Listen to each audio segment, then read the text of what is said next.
All right, you already know what we're going to talk about this week. It's all about the bill passed in Congress and signed by the president. I've seen a lot of reviews from both sides, so I want to stick with the math and try to give the best non biased summary so that you can all come to your own opinion. With that being said, welcome to the weekly review and let's dive on in. Let's look at the key provisions. 1. Permanently extends 2017 tax cuts, benefiting individuals and corporations, costing about 4.5 trillion over the next 10 years. 2.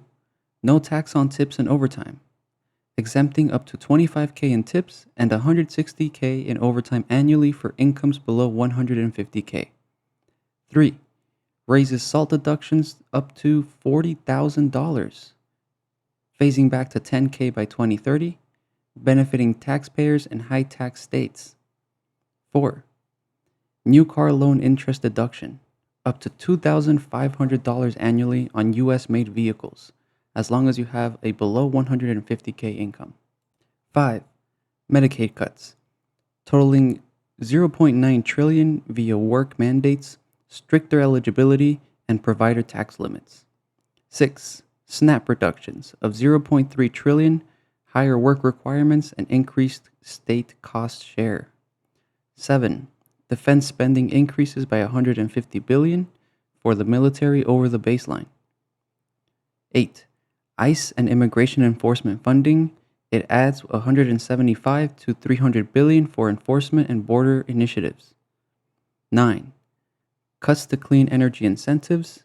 It ends EV and solar wind credits by late 2025/2027 and excises new taxes on Chinese solar imports.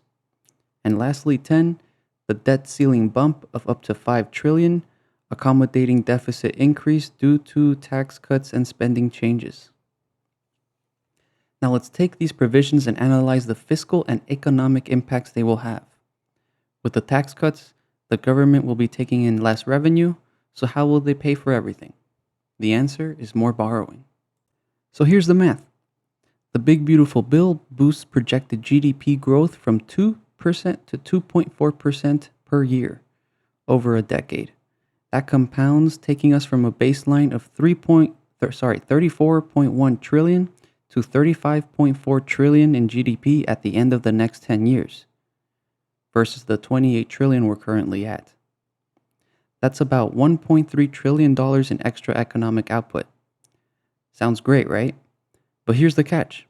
The federal government doesn't get to pocket that 1.3 trillion. It only collects about 17.5% of GDP in taxes. That means Uncle Sam only sees around 230 billion in new revenue. Meanwhile, the bill cuts 4.5 trillion in taxes and adds over a trillion in interest payments and only saves about 1.4 trillion in spending. So even after growth, we're still looking at a net increase of about 3.9 to 4.1 trillion in national debt. In short, yes, it juices the economy, but it also lights the credit card on fire. Do with that what you will. Now that's news that can be overwhelming. So let's end on something warm, sweet, and Connecticut crafted. In Danbury, Connecticut, the local police flipped the script on outreach with the Copsicle ice cream truck, a 1979 GMC retrofitted to serve treats to kids and families at community events. Funded through tax revenue from local cannabis sales and donations, the initiative is designed to break down barriers, foster friendly interactions, and build trust, especially with the youth. It's being called a year-round bridge builder, handing out smiles as well as ice cream, and already generating positive feedback from parents and organizers. That's great to see. With that being said, let's wrap up this week's review. This week had bombastic headlines and fiscal fireworks.